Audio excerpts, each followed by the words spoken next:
బీసీలను కేవలం vote bank రాజకీయాలకే వాడుకుంటున్నారని, వారి బతుకులు మార్చే చిత్తశుద్ధి ఏ ప్రభుత్వానికి లేదని భారత చైతన్య యోజన పార్టీ నెల్లూరు జిల్లా అధ్యక్షులు బుధవరపు బాలాజీ మండిపడ్డారు. జిల్లా కలెక్టరేట్ వద్ద పార్టీ శ్రేణులతో కలిసి భారీ నిరసన చేపట్టిన ఆయన బీసీల అభివృద్ధి కోసం 5 కీలక డిమాండ్లతో కూడిన వినతి పత్రాన్ని సమర్పించారు. మార్చి 31 లోపు ప్రభుత్వం స్పందించకపోతే ఏప్రిల్ 11 నుండి తమ అధినేత బోడే రామచంద్ర యాదవ్ ఆమరణ నిరాహార దీక్షకు దిగుతారని సంచలన ప్రకటన చేశారు.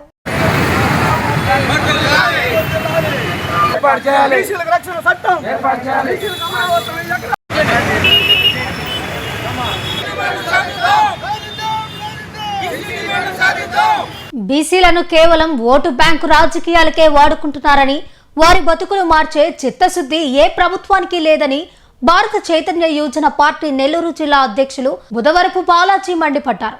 జిల్లా కలెక్టరేట్ వద్ద పార్టీ శ్రేణులతో కలిసి భారీ నిరసన చేపట్టిన ఆయన బీసీల అభివృద్ధి కోసం 5 కీలక డిమాండ్లతో కూడిన వినతి పత్రాన్ని సమర్పించారు. మార్చి 31 లోపు ప్రభుత్వం స్పందించకపోతే ఏప్రిల్ 11 నుండి తమ అధినేత బోడే రామచంద్ర యాదవ్ ఆమరణ నిరాహార దీక్షకు దిగుతారని సంచలన ప్రకటన చేశారు.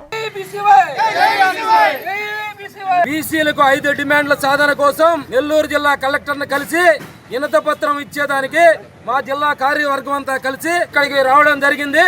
మా జాతీయ అధ్యక్షులు బోడే రామచంద్ర యాదవ్ గారు గత నెల 22వ తేదీ మంగళగిరిలో బీసీ సింహగర్జన అనే కార్యక్రమం తీసుకొని ఆ కార్యక్రమాన్ని ఆంధ్రప్రదేశ్లో ఉండే ప్రతి గ్రామానికి, మండలానికి, నియోజకవర్గానికి, పల్లికి, పట్టణానికి ప్రతి బీసీ కుటుంబానికి చేర్చి అందరినీ కరపత్రాల ద్వారా ఆహ్వానించి లక్షల మందితో బీసీ సింహగర్జన కార్యక్రమాన్ని గత నెల 22వ తేదీ దేశము రాష్ట్రము పెక్కిటిల్లేలాగా నిర్వహించడం జరిగింది.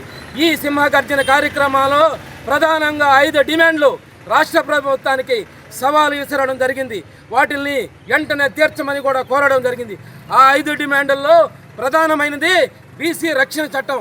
గత పాదయాత్ర సమయంలో నారా లోకేష్ గారు మేము అధికారంలోకి వచ్చిన 100 రోజుల్లోనే బీసీ రక్షణ చట్టాన్ని ఏర్పాటు చేస్తామని చెప్పారు. నేటికి ప్రభుత్వం వచ్చి 22 నెలలు పూర్తవుతున్నా ఇంతవరకు ఎక్కడ వేసిన గొంగళి అక్కడే ఉంది, కానీ ఆ యొక్క వాగ్దానం మీద కనీసం ఒక్క అడుగు కూడా పడలేదు. ఇలాంటి బీసీలను వంచిస్తున్న ఈ పార్టీలు వెంటనే బీసీలను కేవలం ఓటు బ్యాంకుగానే వాడుకుంటలే తప్ప బీసీల యొక్క బాగోగులు ఏ ప్రభుత్వాలు పట్టించుకోవటం లేదు.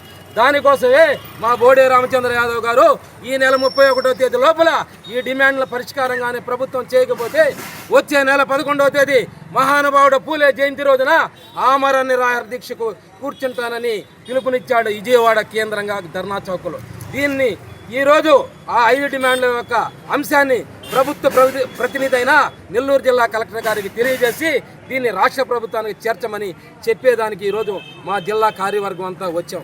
దీని మీద వెంటనే నిర్ణయం చేయకపోతే జరగబోయే పరిణామాలన్నిటికీ ఈ రాష్ట్ర ప్రభుత్వే బాధ్యత వహించాలని ఈ సందర్భంగా తెలియజేస్తున్నాం.